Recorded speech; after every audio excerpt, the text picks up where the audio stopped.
Hi guys, hope you had a great week. Hope you've been catching up on that sleep.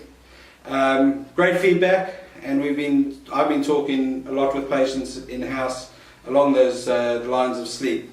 I thought tonight we would change things a bit and kind of start off really with one topic, and it's a topic that I get asked quite a bit within our modern life and changing foods, and a lot of patients asking me about milk. Do we or don't we? And so on a very basic line, well, I always tend to say, well, at the end of the day, milk as we know it is made for baby cows. So there's a strong argument in our modern day life to question whether we have milk in a diet or not. Can it be either or? So I'm interested to know what your thoughts are. I think it's alright, unless you're intolerant. Yeah. Because when we look at milk, of certain things in milk, it's got electrolytes, it's got good fats in there, it's got carbohydrates, lactose being the main sugar in there. However, if people are lactose intolerant, let's cut that one out, it's got proteins in there. Yeah. Now, provided you don't react badly to that, then I don't see any reason to cut something out when we look at how many different foods milk is in. Yeah, I mean, milk is kind of almost a bit like the wheat equivalent. It's used as a baseline for a lot of foods and a lot of prepared foods. The challenge with milk, I think, is that it's become so ingrained in our modern day life that we have forgotten to actually realise what it is. Yeah. You can see how much we use it. Yeah. So I personally don't have necessarily a problem with milk. I just think most people see it as just a staple food in our diet, and they actually don't stop and realise it is the breast milk of an animal. There's a strong argument in many healthcare circles that it really doesn't have a place in the modern day diet. It's a modern day food which has been industrialised and put onto us. So the milk that we have and we go to the shop and buy is far from the milk which actually comes out of the cow. It's homogenized, it's pasteurized, it's processed. You can now, there's got the skim milk, semi-skim milk. So you drink any of those different variations versus going and drink raw milk. It's a different product. In a lot of places it's illegal to have raw milk being sold. Yeah, it's sold, I know in many places like Australia, it's sold as a cosmetic product. It's not sold as something fit for... I think Scotland's legal, but England isn't. Yes, you can get it, yeah. I think you have to get it direct from the farmers. They don't do it in the stores. Yeah. The stores won't sell it, because if there's a health issue relating to either bacteria or something, that they're not going to put themselves to be liable. So you are buying raw milk with that knowledge. But what's interesting is then there's the flip side. Then people go, okay, I'm not going dairy. So they go almond milks, and when you look at those, they are themselves. How'd you milk an almond? Hey? How'd you milk an almond? Well, with difficulty, you get two there.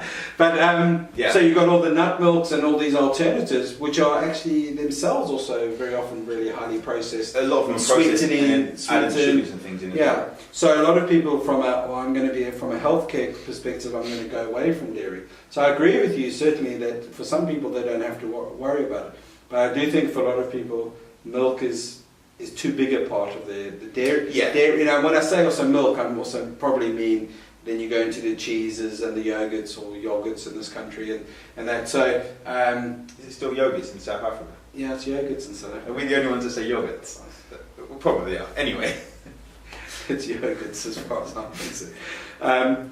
So dairy itself, I think, it's made for baby cows at the end of the day. It's.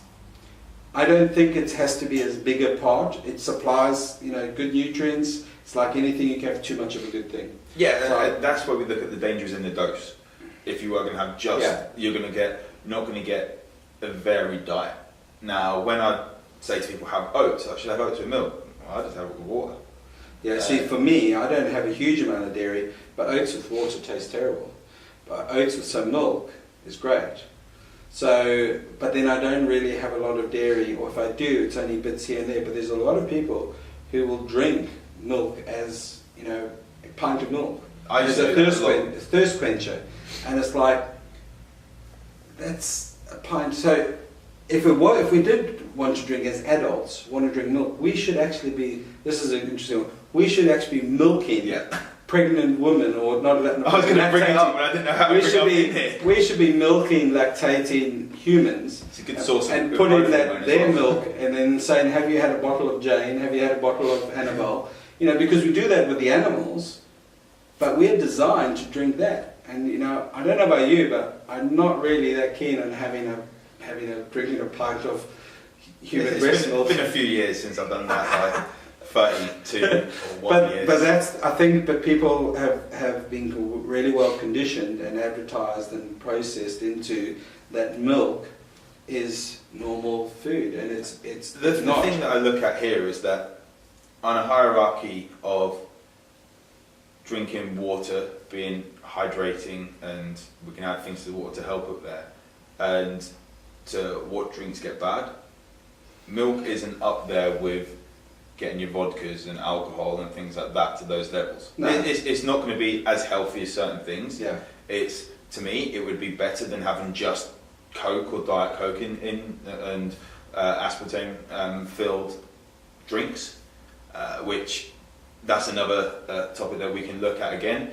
But with milk, to me, is that it's got carbohydrates, it's got proteins, it's got electrolytes in there, and it can be good at the right times to help refuel. I like your idea of the dose. It is a case of keeping it in check. Yeah, and also with myself, that when we look at dairy as such, that people have a problem with lactose, the digestion of lactose, which being the issue, that they don't have the lactate to actually lactase to actually digest it. And that is where we look at the problems. We cut it out, see if it's an issue, and then start putting it back in. Cheese, most real cheese, doesn't have much lactose in it. Very minimal lactose in it. And so let's put that back in first. Is there a reaction? Then we'll go into something else. Maybe it's goat's milk or sheep's milk, and then we'll go into. I just think more people we need to raise the awareness for more people that they don't need as much milk. And I actually put the nut milks and the alternatives in the same breath. 90% of people don't like coffee, so they have to put milk in it. Milk has become such an ingrained thing, and I think a lot of people, apart from the badgers, why don't we go and we can now drink goat's milk alternatives or so, but this is breast milk of other species.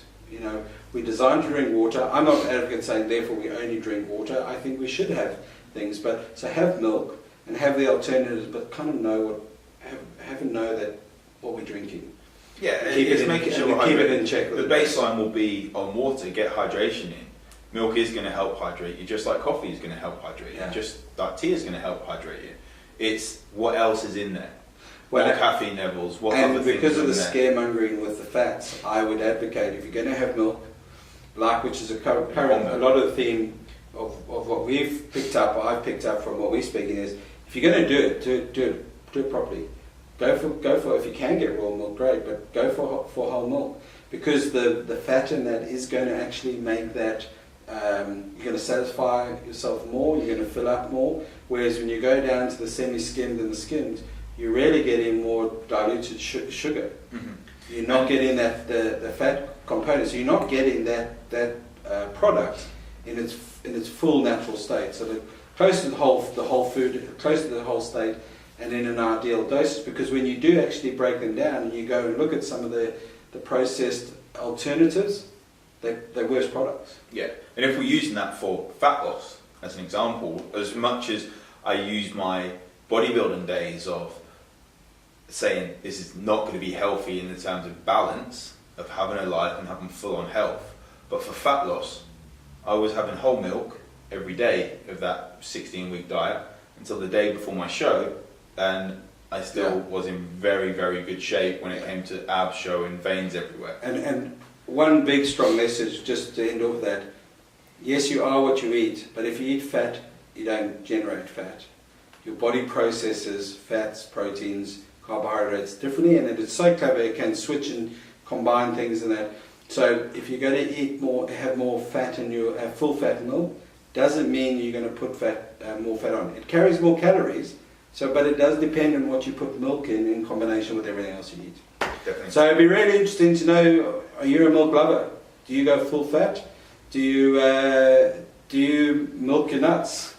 Yeah. On that note, we shall see you Let next us week. know. We'll see you next week. Take care. Happy milking.